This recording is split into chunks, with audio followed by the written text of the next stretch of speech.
So we have From Consumers to Creators, our first panel.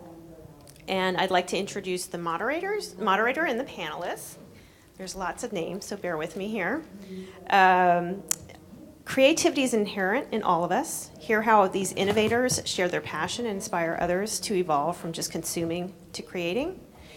Matt Richardson, he's our moderator for today. Thank you. He's with Raspberry Pi Foundation, and he's the executive director. He's focused on inventive uses of technology, media. Welcome, Matt.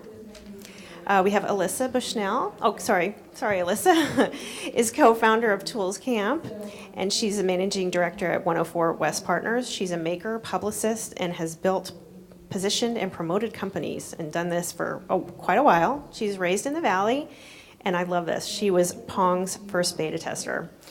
So, yeah, she's got it. I'm going to skip back to Jie Qi. She's with Chibitronics, and she's a doctoral candidate at MIT's Media Lab for responsive environments. And her company has created these really cool circuit stickers, and that's the name. That's Chibitronics. And then finally, we have David Wolber. He's a professor at University of San Francisco. He runs UCF, Democratize Computing Lab, and he's a leader in teaching beginners to learn coding. So, great lineup of creative people here. Thank you so much, Lauren. So yes, as Lauren said, this is the Consumers to Creators panel. What we're going to do is we're going to actually just start off by each of our panelists are going to talk about a little bit about themselves and give a little bit more about their background. And we're going to talk about the opening question really here is that you have a passion for making. So the first question we want to answer here is, how do you inspire others to go out and create something? So why don't we start with Jie? Hi everyone, morning. Thanks for joining us. So I'm Jie. I'm right now a postdoc in the lifelong kindergarten group at the Media Lab at MIT. And my passion is kind of blending arts and crafts with technology, with electronics, with programming. And the idea is that when you use things like conductive tapes and conductive inks to make electronics, you feel like you're making arts and crafts, and you get to use skills that you already have to create something new. And you get to express yourself, which I think is really important. So to give you an idea of what that means, I brought a little demo, which is my little journal here that has put a little battery in here, and then it glows. So this is an idea of a paper circuit. We're making circuitry, it's lighting up, it's blinking, but it's also on paper, and it feels like a regular page. And then when you add a scene, that's when you tell your story. That's when it becomes kind of expressive and personal. And for me, both the art and the storytelling, as well as the electronics and the programming, can work together to make something awesome. And that's why I think it's important to learn. So for me, I love making this stuff myself, and this is how I actually got into coding and building electronics. My background was actually biomedical and mechanical engineering, and I took coding classes, and then that was it. But once I started making my own stuff, I really fell in love. And that's why I've been making tools and kind of teaching workshops around this technique ever since. So. Go ahead. My name's Alissa Bushnell, and I'm a maker, and I run a camp called Tools Camp, and an after-school enrichment program where we focus on children ages 5 to 12, and we teach them about tools all the way from a Native American grinding stone all the way up to circuitry and wiring lights. And in fact, we actually use Jie's copper tape as a way to teach 5-year-olds a basic circuit. It's the way that, like, when they see that and how it works, their eyes light up. Because one of the things that we found is, like, everyone needs to understand tools and place and where they are and be able to make and have access to it, and not everyone has that access. Also, being a maker and born and bred in Silicon Valley, this idea of getting your hands dirty and trying things and learning how to, fail, if you will, is one of the things that we're really trying to teach kids, how to experiment and how to make things work in a way that they haven't experienced before, and that we feel is not necessarily relevant or not very taught in public education. I also promoted Maker Faire, and I work with 2-Bit Circus, and so I've also been a promoter within the maker space as well. But my passion right now is really about getting 5 to 12-year-olds to really understand technology and tools from everything from pulleys and block and tackles all the way to circuitry. Dave? Thank you. Hi, I'm Dave Wolber. I think computer science departments tend to stamp out all creativity pretty quickly. For the last so many years, I've been, just to throw that out there, I teach at USF and I teach a CS0 course, a course for non-majors. So history majors, design majors, business majors, and some computer science students come to the class. And we use a language called App Inventor that I got involved with some years ago. And it's a visual blocks language. And almost immediately, you can start building Android apps for tablets and phones. Pretty interesting stuff. The students can start building the first day. They can build real-world apps that actually have meaning to the world. My traditional CS students often get kind of pissed off because they're like, why do they get to build this cool stuff and we're doing for loops to do binary search, right? So anyway, it's a very successful in getting people motivated. It's definitely creative, not consuming but creative. When they get to my class, they're used to putting their phones away because that's the rule of the class. And of course, I'm like, take your phones out. We're gonna tinker with these things. And we're gonna build stuff with them. I think having this device that's now kind of part of your body almost, or part of your brain. I think it's really interesting to think about letting most people be able to tinker with them and actually build software for those. So that's kind of my passion. We have a really nice, diverse group of people here when it comes to the sort of methods we're using and the tools we're using. And that's kind of what I wanted to start with. I wanted us to kind of delve into how tools enable young people to become creative. How critical is the tool itself, and what can we do to develop the tools that we have access to? Can I say something here? Because one of the things that I find really fascinating is that a lot of the kids that we deal with, and we're dealing with 5-year-olds, 10-year-olds, 8-year-olds, is that a lot of them don't even know. We had an 8-year-old, 10-year-old boy that didn't know how to use a screwdriver. And so I think that this understanding of tools and kids having access and use of them is one of the challenges that we face in that young level today. There's a lot of screen time. There's a lot of directed play, if you will. But getting kids to actually use physical tools is something that we're finding a lack of. And we live in Sonoma County where we do this, so you'd think that they'd understand how to use a hammer, and they don't. And that was where we were really shocked. So I think getting kids especially more comfortable with the tools, even at a basic level, because they can't, unless they can use a screwdriver, they're not going to be able to learn how to code either, I think. I think they have to understand how things mechanically work to get there. Well, yeah, I've learned how to code, but I still can't really use a screwdriver. Okay, good point. But I wish I could. I guess 2 points about tools for me is in designing tools, rather than kind of creating something completely new, I try to use kind of both tools and materials and techniques that are familiar, but try to twist them into new ways. So what's cool about that is that you might come in knowing how to use a screwdriver, but realize that it's also conductive and you can use it in your circuit. And so there's something neat about using knowledge that you already have, but seeing it being useful in new ways that is both very easier to learn because you already know it, but also it's empowering because you see new possibilities for stuff that you already know, which I think is a really important lesson at a higher level. You drew a distinction there between tools and materials, and I wanted to highlight that a little bit. At the Raspberry Pi Foundation, for instance, we steal the idea from Seymour Papert of thinking of tools, computer as a material, and using it and building on with it, rather than just using it as a tool and really changing the way we think of what computers are by making them super affordable. For you guys, does that resonate as well? The idea that it's not just the tools but the materials and. I'm not sure if I understand that. So you look at a computer, and many people just think of it as a tool to get a thing done, but it can also be used as a material in a project. The computer becomes a part of the project. Is that you had? Yeah. Well, absolutely. That's exactly what I think of as, in some ways, when you use electronics in your as your medium, like when your tape, for example, this conductive tape is both a line that delivers power to your components, but it's also a drawing on the page. When you can do stuff like that, again, you see so many more possibilities. And when I think of embedding a Raspberry Pi in a project, that's like using interaction as a material, right? That's like a whole different dimension to what you can add to your project. And I think that's why this stuff is so exciting and why so many learners are getting excited about it. Yeah. We do see how the materials impact children, because if you have because we use Jie's stuff all the time in our project. It's a very simple way to get kids to understand a circuit from a visual perspective, and that tool of the copper tape is, as you said, also a design element. And that does impact, like having the tool and the component and meshing all that together does impact how they do things.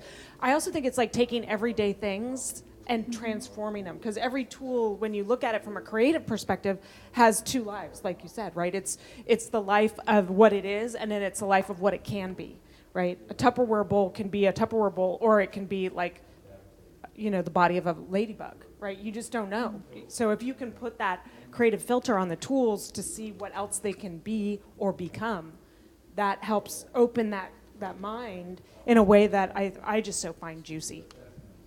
Yeah, I guess, I think of our phones as kind of, the everyday tool that everybody uses, right? But it's kind of funny. I think most people, the idea of actually changing what's on that phone, changing the software on that phone, is completely magic.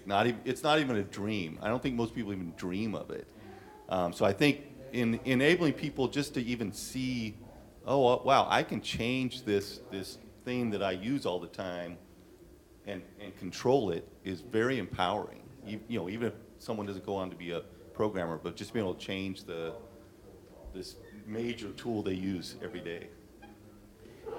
I wanted to then talk about what's the biggest challenges we face when it comes to getting young people to think of themselves more as creators as opposed to consumers. Does anything immediately pop out to any of you? I mean, well, because we're dealing with kids who aren't consumers yet in a lot of ways. Okay. And so we're like creating the makers right now by giving them these tools to like, oh, you don't have to go out and buy. In fact, you're not going to be able to buy a Scribblebot. You have to make it, right? You're not going to be able to buy an electronic card. You're going to have to make it. And I think by starting really young, at 5, we're dealing with 5-year-olds. Some 5-year-olds, their dexterity really sucks. And 5-year-old boys, let's like not even go there. But by giving them and opening up that world of like, you can make this, and you can take something that exists in your house and turn it into something else. That is such a eye-opening experience for these kids. So I always feel like we got to start so young. And it's really that area where I feel like there's such an opportunity and a challenge, because there's not as many programs I feel there's a big gap between the 5 or even 4 to 8-year-olds that's out there, so you have to have these tools like Chibitronics to be able to show these 5-year-olds in a simple way what is possible so that they can get to your class. Yeah, and I think when kids are 19 or 20 and you say, okay, I want you to build something, they're like, well, what do you mean, right? So I think the earlier age is when we can really reach them. I think at the college level, you got to really do some things to get them to think that way. Like my students love tutorials, and they love doing the step-by-step stuff, and they're like, oh man, this is great, right? But getting them past that is the key. And so we do techniques like, okay, do some customizations on this, and do some simple changes to start building things. But then really a lot of the students, they don't take off until you say, okay, build whatever you want, and then get them. And at first they're like, well, how do I do that, right? But then they start exploring and start doing it, and then they learn. And I guess one other thing is that I feel like a lot of technologies, both like in the digital space, like our social media feeds, as well as physical objects like our phones, our computers, are really made for basically consuming media Basically, you have your apps and you have these choices, but you don't really ever look into it. And so for me, and even on social media, mostly you just look and maybe you read it, but not as many people actually create, and because it does take energy. And so, if somehow we can encourage people to generate as well as share and that's on one end. And then for our devices, build them in a way such that they're actually meant to be opened rather than being black boxes where you can't even replace your battery. I think that would be really great. Or if they're not built like that, go to school with a screwdriver and be like, just try this. It's gonna be okay. You're gonna break it, but that's part of the learning process. And so making that philosophy kind of more common. I think people used to take apart their electronics and put it back together. Nowadays that seems less common. So how can we, promote that sort of practice more? At my house, we didn't know if the toaster oven was ever going to work when we went because the components, you never knew if someone stole the components for some project they were working on. It was just, that was the way. I mean, you'd go into places and it was like chaos because you're like, why doesn't the toaster work? Oh, the RF filter's gone. Uh-oh. Yeah, whatever. And I think that you're right, hacking your toys. I mean, that's one place to start, but also hacking like the phone and hacking, understanding that hacking isn't necessarily also a bad word, right? Now hacking has this weird connotation to it, but I think back in, the 60s and 70s, hacking had this freedom to it, this world of like, let's take this apart, let's figure out how it works. And I want to instill that creativity again, and I think that's a huge opportunity to get in there and spark that, And then also, I was talking with Adam earlier, I think, about him, because we were talking about how to correct me, how do I say this? Productively fail? Yeah, productively fail, which is a unique concept that I think it's teaching kids how to fail and how to explore in a way that like doesn't diminish them or make them feel like they're not working or they're not succeeding, which I also think is such a great concept that I would love to instill in this next generation of makers, because that's what we're here. We're trying to make that next generation really thrive and create the world that we all want to live in. When I was a kid, I was interested in technology because I was interested in technology, and the people who were experimenting with computers and electronics had an interest in those subjects themselves. But I feel like we're seeing a lot more people exploring technology to achieve other aims because they're interested in other things: music, art, storytelling. Can you talk about how far we've come, or do we have a lot further to go in this regard?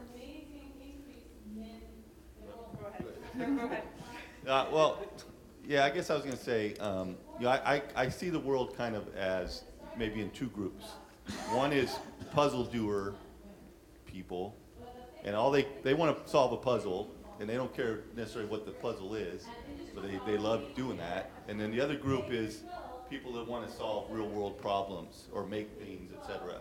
And I think in computer science we've done pretty good training the puzzle doers and helping them. And I think the key is we need to help that other group of people, and that's where we can really expand the kind of group that can hack their software. So I think that's the big challenge, because there's a lot of people coming to the park, and we got to make that park a good place. But I think right now we turn them away, at least for coding.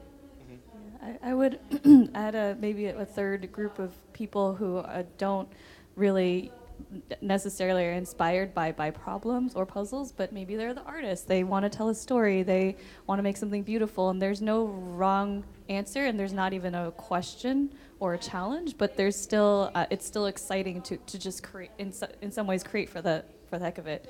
And so for that group of people, seeing how these tools, coding, hardware, how that could still be relevant to their goals in practice, I think that's something that at least personally I'm hoping to push. But I think a lot of people are doing great things, like you said, with music and performance and things like that.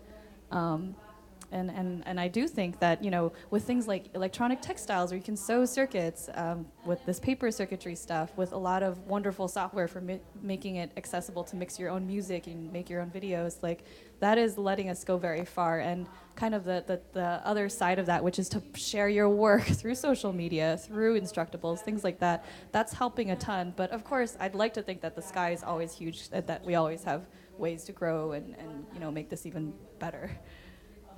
I feel like STEM and STEAM, the different, science, technology, engineering, and math, but then you put the art in between to make it STEAM. Those things are well known within this community, but outside of this community, they have a branding problem. They have an awareness problem that is like beyond my comprehension. I'm like, why don't people know what this is? Right. But that art, when you put that art and you change STEM to STEAM, it opens up so many doors. It adds that math, it adds that art, it adds that sewing, it adds that crafter, it adds those people who like, I never, just so you, I'll be totally upfront, I do not know how to code, but I do know how to solder, right? So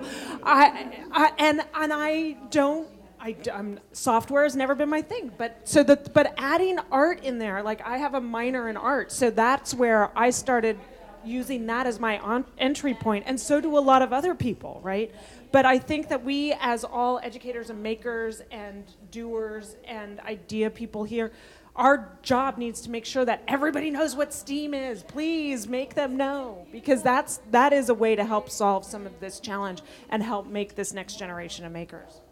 Well, in some ways, the tech, the math, the engineering, science, all of those allow you to make your performance, your music, your art, your outfit, whatever, way cooler. And so that's kind of the reason why we want to share it that way.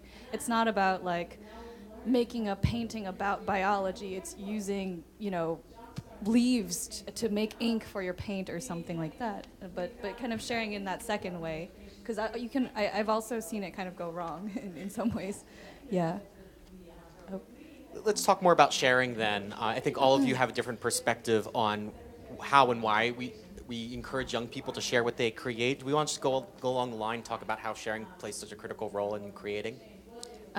So I'm going to quote Mitch here, but the things that he says are so important are projects, so making them passion, caring about what you make, play, so you can experiment and grow, but peers is the last one, and peers allow you to both share what you're doing and be proud that, exists beyond yourself, also get feedback from those around you and get energized by those around you to keep going and get new ideas and kind of grow this thing. Once you make something shared, it comes to life. It changes in a way that even you didn't plan.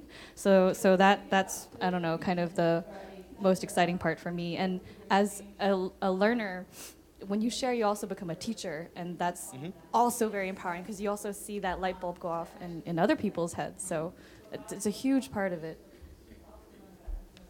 Alissa? I mean, we share with our little community in Sonoma County, and we're just starting to branch out and share, like we're really honored to be here today. And I think the sharing that we've done is like by getting that 5-year-old sparked with technology that we haven't, and it's part of that teaching that we do as well, and learning and sharing that and making that community and getting the kids to help us create the next curriculum for the next one, so they're helping to bring that to the next group, which we're finding is really fun and effective. And it's just really building this community around creativity and experimentation that we're doing in our little small world in Sonoma County. And it's starting. What I was shocked by is how fast and how interested the community was for what we're doing. It was sort of really an eye-opener. Dave? Yeah, definitely when I have my students push things to the App Inventor Gallery, now it's a gallery. Scratch, one of the great things about Scratch was they had this great community, and App Inventor's starting to get there. But it's amazing, like, I've had students come like the next week and I have 32 downloads. And they're so excited, right? I'm like, oh, well, that's great. But I think it's really motivating. And I think with App Inventor and Scratch, those languages, those galleries are one of the biggest open source experiments you've ever seen. And there's a lot of GitHub, and there's a lot of open source code out there. But go try to take a normal code and build it and build off it. It's very difficult. You have to be a very expert programmer. But with these tools, even beginners can go look at fairly understandable code and change it right away. So there's all kinds of experimentation that happens with people taking stuff, making little modifications, and building things. So I think the community is huge for learners for coding. And we had talked before a little bit about portfolios as well, that you have your students build out portfolios. Yeah, so for a computer science course, there's not usually portfolios, but what they do is they build about 5 projects during the semester. They put them all up on a Google site or a wiki, and they put the little Android QR codes up so people can download their apps. Sometimes they print stuff out and post them on the walls so people can walk by and say, oh, somebody built this app, and get it. So that kind of sharing is just terrific. And I really would like to exploit it more because it gets students fired up. And I'm kind of like this, maybe inward focus sometimes, but I don't think about putting stuff out there, but most people do, and they love that part, and it gets them fired up and working. I like students that are working really hard, wanting to learn stuff. Yeah, our sharing comes from when the 5-year-old takes the light that they wired, like we have them make and wire a light, and they take it home to their mom, and their mom's like, you wired this? I don't even know how to do this. So that's the sharing. We're doing the physical sharing versus the online QR codes or whatever. But it's really interesting to see the mom go, wait, my 5-year-old just made this light that we can plug into the wall and it works, and how did you do that? I don't know how to do that. And the one other cool thing about portfolios is that if you keep stuff kind of going, you get to see your own learning and your own evolution, and you see threads and how you're growing, and you see the progress. Because if you don't track it, you don't realize, you don't always remember how much you've actually grown and how much you've learned. And the other thing is, some of my friends are really good at this. I'm not. They actually document as they make, so they keep the stuff that didn't work and the stuff that works. And that's, again, a really great reminder for them to be like, okay, don't do this thing again, but also it's useful when they actually are brave enough to share it, that other people can actually learn from their mistakes, which I think is really amazing too. So documentation of your own growth, documentation of your learning, and then sharing it for others to learn too. Right now we're thinking about, at the Raspberry Pi Foundation, we're thinking about activities to do at events like Maker Faire so that young people can learn. And we were just talking about this the other day where having like a quick win, that sort of like, hey, look moment, like so when they sit down and they try something, they can get a quick win out of something and go, oh, look what I just did. And they have that then momentum that to share and be excited about it. And there's not too many steps before they have that moment of victory over something, Yeah. But I think the sharing, it's getting to that moment where you have something to share. As soon as you get there, the better. You just build on that. I think that our community of educators and makers and creators, we have a strong concern when it comes to equity and diversity. But I feel like we're never doing enough. What do we need to be doing? I mean, for us, we live in a very economically diverse community, and it's not as diverse as San Francisco with regards to ethnicity, but it's hard for us to get the kids that are on the fringes of that economics.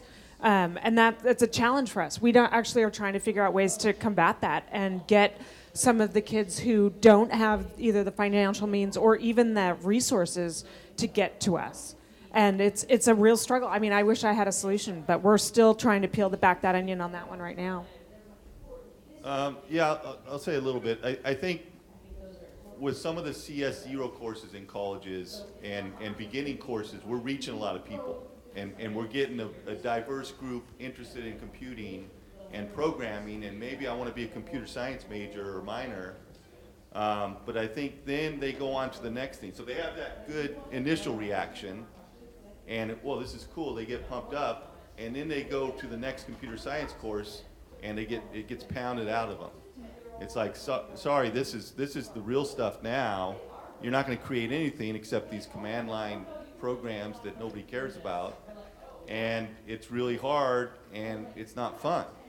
And I think that's a big reason. I think the attrition rate in, say, sophomore level or even into the freshman level computer science is what kills a lot of maybe the gains that we're getting with the initial starting piece. So I think finding ways to get creativity part of the entire curriculum, and also some transitioning from, say, visual languages to traditional textual languages, but in a way that you don't stamp out all love of learning.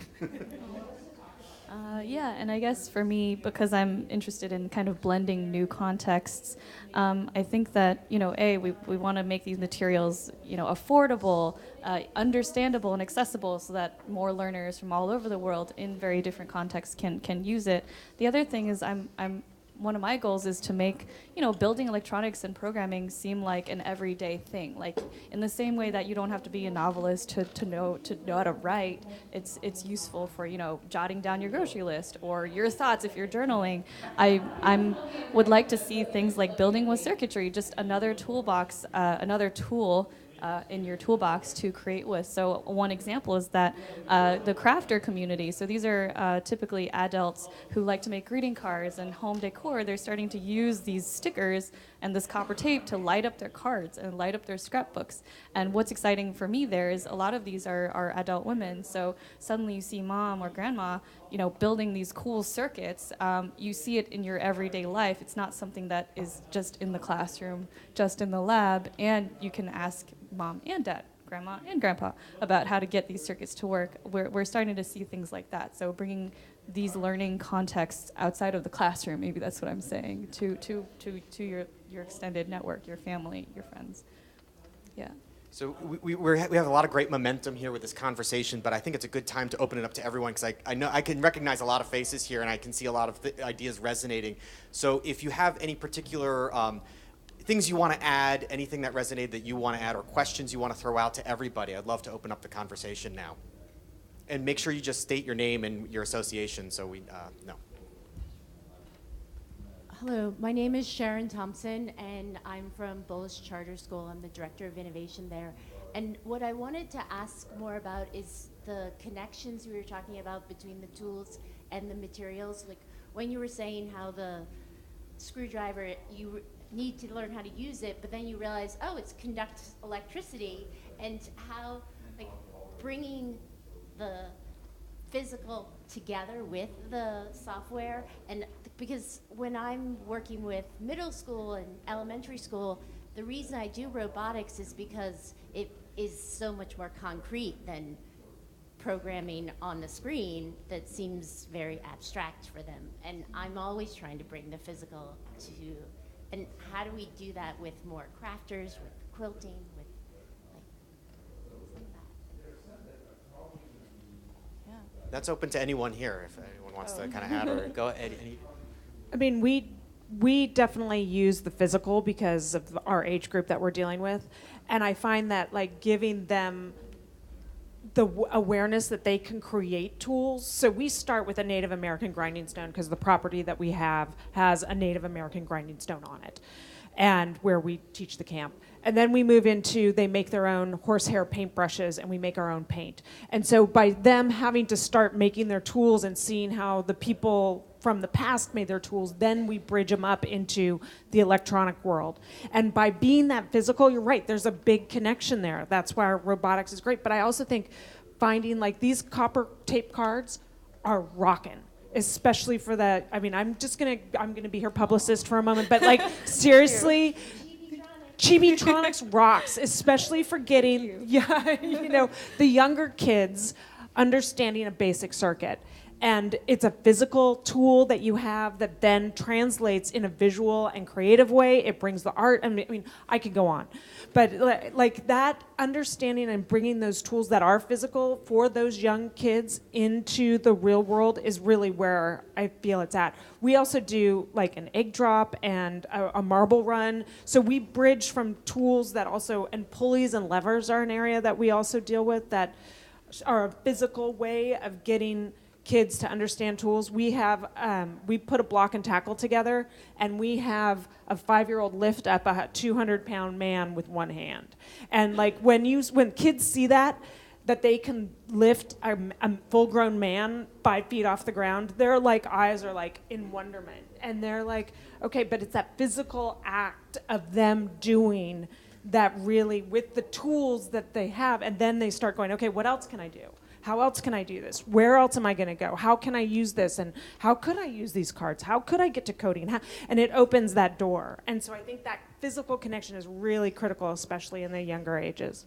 And maybe this would be a more specific approach, but for me, I think about, okay, how do I get physical stuff into this digital world? And it's basically through sensors. So, but how do we rethink sensors? Well, a switch is just making and breaking a connection between two conductive things. What are so many ways you could do that? Like Makey is so brilliant at exactly taking advantage of this to make like keyboard keys. But like, you know, you could have a paper touching, you know, another piece of paper that has metal on it. That's one way. But what if you made the paper hanging? Suddenly when you blow on the paper, it's creating this interaction. So thinking about different modes of interacting with stuff to make or break a connection. Another thing that I was just thinking of is like, well, your phone has a camera on it. When you block the camera, it's dark. When you let it go, it's light. How can you take advantage of that as a sensor for your app? You know, really, you could think of like really low tech ways to do this. And you know, your microphone, if you blow into it, it sends a signal. How can you use that?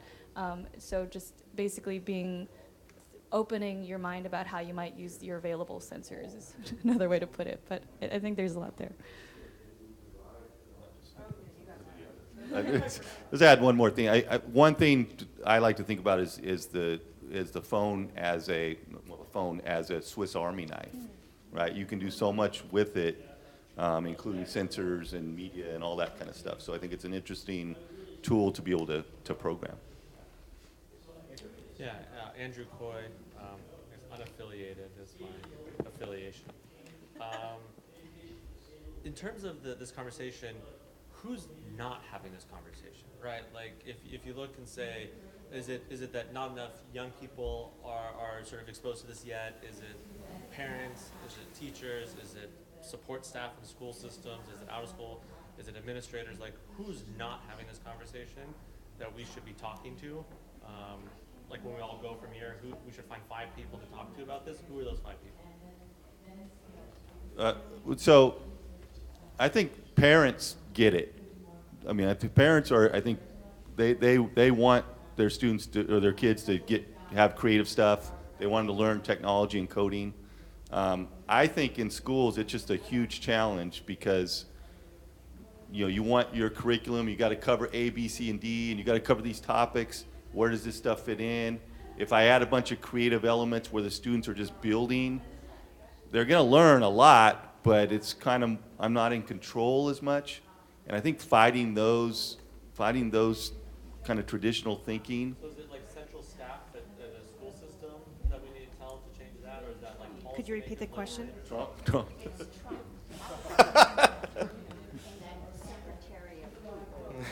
Right, but so many decisions are made locally. Like we can. So I live in a very politically diverse community too. Let me just say that, and we see a huge discrepancy in the children that have access where education is a value, and where we are in our school. There are some parents that don't value education, and I will just state that out. And there are still some people out there that don't think that understanding how a tool works or coding or anything is going to help them. And I personally don't know how to get through to them, but there is a huge. I was surprised to see, because we live in a small rural community, how many people out there really, they're like, oh, we're just going to work at Burger King. I mean, there are a lot of people out there that's like their life goal. And I'm shocked by that still. That's like, they got ATMs at McDonald's, like that's not a long-term job prospect. Just a moment, let's use a microphone. We're going to wait for the microphone here so that we're recording all this. Oh, I just said that's not, because they have ATMs now to take your order at McDonald's, like that's not a long-term job prospect. And one of the things that worries me is when you said something about the teachers need to cover this content in their curriculum. Well, that's the issue right there, that we are still worried about covering particular content when we have these connected devices in our phones that give us just infinite amounts of information. And I so still worry about schools, and even my own sometimes. We thankfully don't do this, but a friend of mine was just saying that their school, the girls had to memorize all the capitals of the countries of Africa, and like we're stressed about memorizing like all 53 and being able to, and I was like, why would you still test the capitals of a country? Like, you can Google that in 3 seconds, the capital of any country. And so part of that is, I think part of this is the issue of understanding that the focus should be on the 5 C's of computational thinking, creativity, communication, collaboration, and critical thinking, and not covering content. Mind tools. Tools for your mind. That's what we need to teach. Yeah. I guess I'm kind of coming at this from a outsider perspective, but from what I've observed, a lot of educators probably would love to do exactly that, but instead the reality of the classroom is kind of, it's chaotic, you're not really trained, maybe you have the best of intentions, but there's a lot of kind of logistical stuff that has to happen. And so I've been in a lot of room discussions where they learn about this, they get super inspired, but then it does take a lot of resources, B, it takes a lot of confidence on the teacher's part to have such an open space. And like those are giant hurdles. I guess it's more about like how do we support the educators in doing something that it's much easier to follow, like a list of steps, just as it is for the learner. I think it is for the teacher too. And when that's the case, it's hard. It just is hard. But yeah. I totally agree with you, and this is why we need administrators that encourage teachers to take risks and to be comfortable with failure in the classroom and ambiguity and not knowing what the children are going to produce when you propose a problem, because it's a truly open-ended project and problem. It's not a recipe that produces only one answer. Yeah. Cynthia?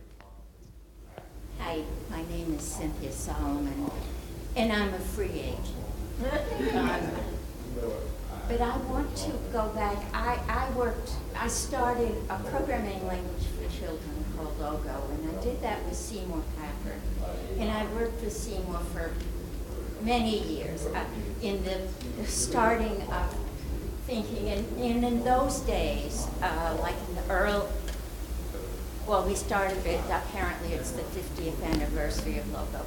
But at that time, there was conversation that schools would disappear, that they would crumble and fall because as institutions, they were so regimented that it didn't make sense. And there are still folks today that think schools will disappear. Well, they haven't. And what's happened with computing, which is really interesting, is we have YM or YWCAs, we have computer clubhouses, we have lots of people here who have their own, like what you're doing. They're outside the school, and that's really nice and tragic at the time. That's nice and tragic at the same time. And what you were saying,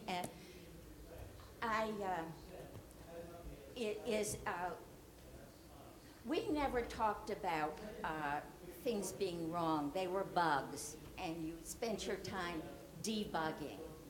And in those days, that really sort of lifted everybody's spirit because, and today, bugs are not understood by CS people. That is the CSTA, the ones that are interested. I'm interested in elementary education primarily. And I'm really concerned that there's going to be a disaster there because it's going to be regimented. And the things that turned us on, I'm going to say it this afternoon too, the things that turned us on, which is creativity, empowerment, exploration. they're not going to be allowed because you're going to have to fit the bill, just like what Dave was saying. Because I want to tease Dave about. I'm sorry, I have to tease. Okay. I've got many more questions. Tease away, but tease what away. I want to tease him about is I have an iPhone, and I don't have an Android. What do I do? App Inventor and Thunkable are going to have iOS soon. It's been promised for several years. Okay. I think it's coming. All right, we have a question over here. Well, it was just a comment going back to what we were talking about earlier, what you were talking about. I'm Suzanne Harper with Girl Scouts of the USA. And one of the things that I think is very true about schools is that they do have to, there are tests that kids have to take, and they do have to pass them, and there are very rigorous standards they have to meet. So they can't always have the time to do hands-on projects and have fun and exploration, but that's where the connection between a school and a youth-serving organization, Girl Scouts, Girls Inc., Boys and Girls, whatever it is, could be so powerful, because that collaboration on the local level where it's like, this is what you're learning in school, now let's go after school and let's do hands-on activities, I think would be very powerful. And that's something that we're trying to continue to develop, and something I would love to talk to other people here about. So. And then you had a question a while back. I wanted to get to you as well. Or, yeah, go ahead. Thanks. Thank you. Kim Scott from Arizona State University. I want to go back to a topic that you introduced in terms of equity and inclusion. And you made some really astute comments in terms of the challenges. But I want to push us a little bit to think about how we can build our own coalitions in discussing the how. For those of us in social science and those of us who are at the university levels and doing research in many different domains, when we think about culture, and you alluded to that in terms of tapping into students' cultural identities and the repertoire of knowledge that they have as assets on which to build, so the technology is that platform, we've got some answers in terms of how to address those challenges, irrespective of race, ethnicity, SES. But it seems that there's a lack of discourse, or at least border crossing, in terms of having the dialogues among our social science communities and computer science and community advocates and scholar advocates, and on and on and on. So I just want to just say, what do you all suggest that we do in terms of equity and inclusion, rather than simply say we can't or they can't?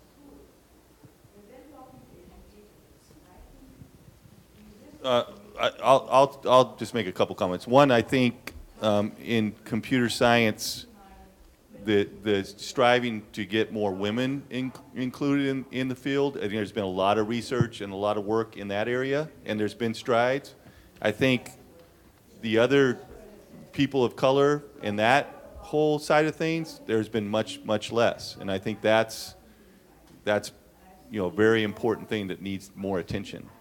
I don't know if I have good solutions for it, but when I look at the whole broad picture, I see much less discussion of that.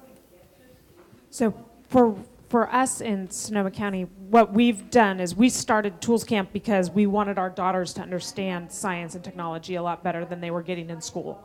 And with the kids that we have in our very economically diverse area, because that's where we can focus on from our perspective, we're trying to reach outside of the kids that have and reach to the have-nots through scholarship programs and through just even engagement and awareness, because we know that there are those kids that aren't getting that hands-on science education at home that could thrive with it. So we're just trying to do, from a very personal standpoint, to reach out and grab them and say, do you want to do this? What do you think? You want to learn about electricity? And trying to get them sparked on a one-on-one basis. That's what we're doing, but I do think that there does need to be a bigger exploration onto how to reach out across that line from both an ethnic perspective and from a monetary, like the what's that word? Exclusive, the ones that have it, money that don't, the privileged. Thank you. And because that is a huge issue. And just making sure that we do touch all those places. But at this point, it's on a one-on-one basis, and I wish there were some bigger programs that we could do. But from our perspective, it's one-on-one at this point. And I guess for me, I actually went to middle school in a low socioeconomic neighborhood, and I've seen, like, yeah, at that point, a lot of, at school, sometimes it's like they're doing well if they're preventing you from getting into trouble, which is not, it's a pretty low bar. And I had most of my days were with substitutes, and they didn't really do that much anyway. And so I'm thinking, like, hey, maybe you can figure, these are just brainstorms, maybe there's some way to create partnerships between, like, the schools, the after-school programs, maybe even the local, like, I don't know, industry. Like, maybe there's companies that are in the local community that they would have employees who'd be excited to come and hang out with your students for an hour or two, and then you create that connection, and that connection can hopefully live outside of the classroom. Maybe that's something that can be explored, because I've also worked with the IEEE, so this is a professional electrical engineering organization, and they'll so many engineers just have fun donating time, spending time with kids, and they're kind of energized by it too. And I wonder if that might be something to try, or at least promote. One thing that we do at the Raspberry Pi Foundation to address this is by pushing affordability is our main strategy, is making the stuff as absolutely affordable as we can. If it's something we can't make free, we just drive that price down as hard as we can, and that helps in some respect. But then there's a little bit further we need to go in order to be making sure we're getting out to the right people. But the affordability is the first step for us. We have time for one more. Andrew, why don't you have the mic? Why don't you go ahead? Just a comment on this, and then maybe a question. So if somebody else has a question, but okay. I would say that location matters. You know, you can't. And I taught in Baltimore City Public Schools, and then I've worked with the tech community in Baltimore. You can't have say, like, oh, these programs are here in this space that has traditionally been set up as a not welcome space, right? That, like, there's security guards, there's all sorts of stuff like you're not welcome here, and then say, oh, we're having this program here where no one's showing up. Like, you have to get out into the community where people are, you know, and this is where, like, a rec center was shut down, and we turned it into a tech center, and we did all this stuff in this rec center, because that was the community space, and I think we need to be more explicit about, like, getting out of sort of the you know, secured campuses into communities and say, like, we're in your territory, you know, please welcome us into your space, whether churches or others. There's all these spaces, and go on their terms, not on yours, right? Like, and say, oh, they're not done anyway. So, one more really quick thing here. I know you wanted to jump in there, and then we're gonna have to wrap up. Go ahead, sir. So Dorothy Jones-Davis. I'm the new executive director of Nation of Makers, and you know, my point sort of to this same thing is when we're thinking of, oh, you really do have to be right up on your face. Okay. In talking about, you know, the topic of this panel, from consumers to creators, thinking about how we create children that are actually creators, you have to bridge together thinking about the whole community. So one thing that you all brought up was the idea of parents and the role of parents. And I think when we think about how we're transforming, we're not just transforming an individual child, we're transforming the whole community that we're in. And so just drawing everyone to realize that when we're thinking about how we can be more equitable, how we can be more inclusive, it's really not a drive-by. It's not just the moment that you're in school. It's really thinking about how you engage the entire community and that whole idea of creation and ideation. But I know we don't have time to talk about it, but just something to leave everyone with. Can I make one comment on that? There's a great organization called Street Kids Code in East Palo Alto, and they have these great events where the family comes, there's music, it's combined with a lot of different stuff. And there's also a guy walking around here called Family Code Night. I think that's pretty awesome stuff. So anyway. Yeah, in the maker world, there's community science workshops that also have that model where they're really inclusive in terms of bringing families in and engaging the family in the actual process. I know that Digital Harbor also brings in families. I think there are lots of great examples, but just something to think about. Okay, thank you to our panelists. Really appreciate it, and this was a great conversation. I hope it was helpful for you as well.